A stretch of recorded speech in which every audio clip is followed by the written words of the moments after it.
So, Joe, we have spoken with thousands of solopreneurs. And one of the things that always just grinds my gears is when people say, I don't want to let people know what I'm doing or put my product out there because I don't want them to steal my idea. Or I want it to be a big surprise and a big reveal. And I feel like we should have this episode today because I think that's a bad idea. I think you agree with me. I think with very, very, very rare circumstances, nobody's going to steal your idea. Ideas are easy and execution of ideas is really hard. So most of the time, people might, hear your idea and like your idea, but they're not going to run off and steal it. So I think it's a pretty safe bet. Yeah, it takes a lot of effort. But the thing is, if you don't vet your product or service before you fully launch it, you won't know if it's successful. And you could put in a lot of work for something that never takes off. That people don't want. Yep. Right. So, Joe, what are some of your ideas that you have for people to vet their business or tips that they should keep in mind? Well, I think for starters, you need to first identify who you want to sell your offering to. So if you don't know who the target audience is, it's really hard to talk to them. So start by defining the kinds of people that you think should want to buy what you're planning to offer. And then go to try to find those people to talk to them, just to ask them what they think of the idea.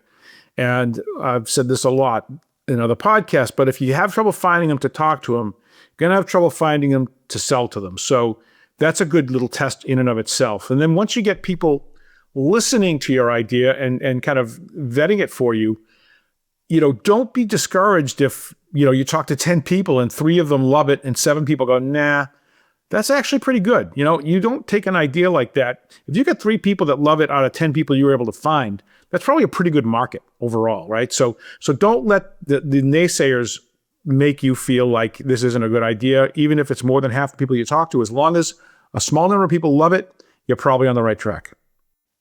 Yeah, and I think it's one thing to test your business idea, but the other thing is that you need to test is how you're talking about your business idea and how your messaging is coming across. I mean, the elevator pitch is the oldest phrase in the book, right? Like, have that elevator pitch. But honestly, if you can't explain what you do in 1 or 2 sentences, you're going to lose people. And it's hard to get to that sentence. It's a lot of work. And the hardest thing I think for people, and I know it's been for me over the years, is stepping back from what I'm doing, right? Which is where we want to go with our idea. We get this idea to help people with whatever. Well, I'm going to do this and I do this and I do that, to what they're going to get, right? I have the Post-it note, right, on my desk here that's tucked to my monitor that says, what's in it for them? And it's like, you want to always keep that in mind. It's talk to it from their perspective, talk about their pain points, talk about what it will be like when they don't have those pain points anymore. And then you'll get attention. Then people will want to hear what you have to say and they'll understand your idea. Because if I sit there and I say, well, I've got a multi-matrix approach to developing and outsourcing jobs for small businesses, they go, what the heck are you talking about? And if I say, I'm going to help you figure out the best people to outsource tasks that you're currently doing that will save you money and make you more efficient and productive and profitable, people go, oh, okay. So it's that kind of thing of keeping that perspective of what are they going to get? What are they going to see that's different? What pain are they no longer going to feel? But you're not going to understand that unless you talk to these people. Well, I mean, I hope you have an idea of what kind of pain you're going to solve, right? You probably have some experience in life. I mean, some of the best ideas are the people that go, gee, I wanted to buy this thing and all the things that were available they all stunk. So I made one that worked for me. And guess what? A lot of the world liked it too. So, I mean, I think, rarely do you start off and go, I have no idea what pain points I'm going to solve. That would be surprising to me. But you might not be thinking about it in those terms, right? You might not be thinking about it in terms of pain points as much as some offering, and we also want to go first to the aspiration. Oh, your life's going to be so much better. You're going to be more profitable. But you always, that old saying that we said a lot on the show, it's easier to sell painkillers than vitamins, right? People vitamins are they aspirational? I'm going to be healthier, but that takes time. Painkillers are like, I have a headache and I want it gone in the next 20 minutes. So it's always good to focus there. Yes, absolutely. Well, yeah. And I mean, just circling back to the main point of this conversation, the vetting of your product or service, we've been talking about messaging, the idea itself, but this is also a way to understand your pricing structure and what resonates. I mean, Joe, we had a call this morning because we had an idea of how we're about to price something and we ran it by our audience. Mm-hmm. Yep. You're like, is this going to work? And a lot of people don't think that way. Well, the cool thing about that conversation, if you recall, was that our original idea, they liked and we kept it as is, but we changed something else about our offering. We changed something that we didn't even think about changing until one of them said something that went bing. And so this idea of talking to people can really help you make your offering better, more resonant with the people that you want to target. Yeah, absolutely. But the other thing I want to circle back to is you were saying if you have a hard time targeting or finding the people for these kinds of conversations, you're going to have a hard time selling to them. And I think it's always a good idea to meet some people face to face, even if that's over FaceTime or something, like just Zoom, actually. Yeah. But I mean, using inexpensive paid ads is another way to test messaging, test your offers, not with the intent to sell, but the intent to gather information and to learn what you're doing right, learn what you're doing wrong, look where your mistakes are and the gaps. And it doesn't have to be expensive to gain a lot of knowledge. And so that's another way that I really recommend testing your product or service, because that's also to people you don't know.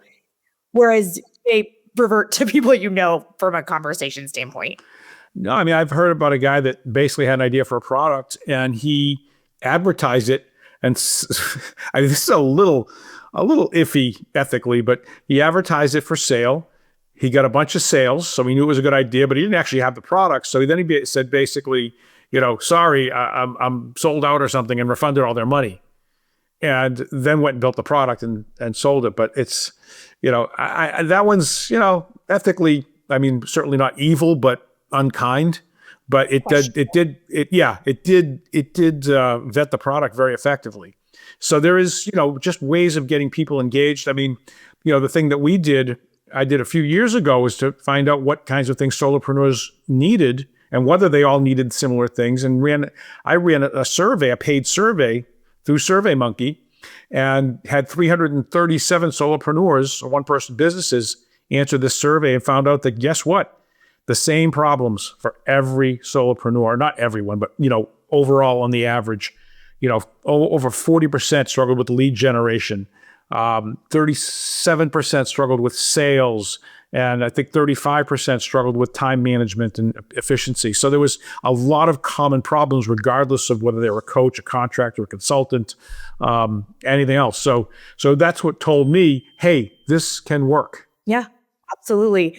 Well, Joe, before we wrap this up, do you have any other tips for solopreneurs in terms of vetting their product or service?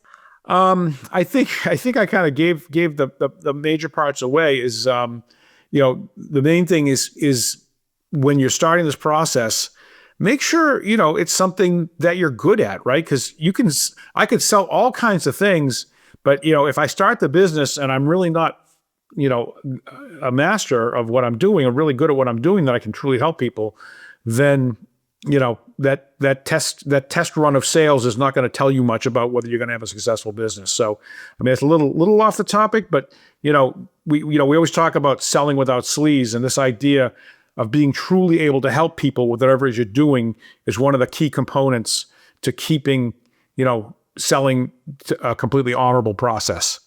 Well, and I'm gonna piggyback off of that, but also make sure it's something that you like.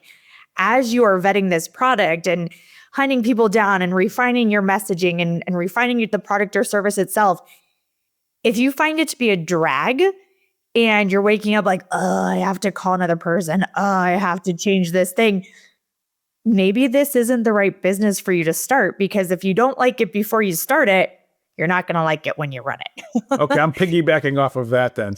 So okay, piggyback. I think this is an important one, because this whole ikigai concept, which was like is not an ancient Japanese thing. the word is, but the Venn diagram, the Japanese were not that into Venn diagrams, at least back in the, olden days. And the fact is, it was invented in like 2015. And this idea of having to be passionate about, what you're doing and, something you can do and you're passionate is great, but it's not necessarily what every solopreneur does, because some people just say, look, I like it. I'm okay with it. And it gives me the freedom I want to live my life the way I want. And I don't have to be, that doesn't have to be my life's passion.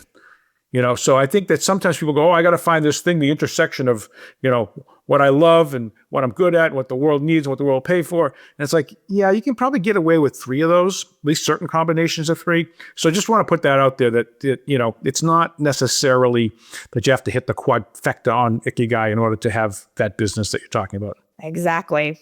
Well, Joe, I think that's all we have for our listeners today. And listeners, thank you so much for tuning in. Please share this with a friend, leave that 5-star review, subscribe on your favorite podcast platform, and we will see you next time on The Aspiring Solopreneur.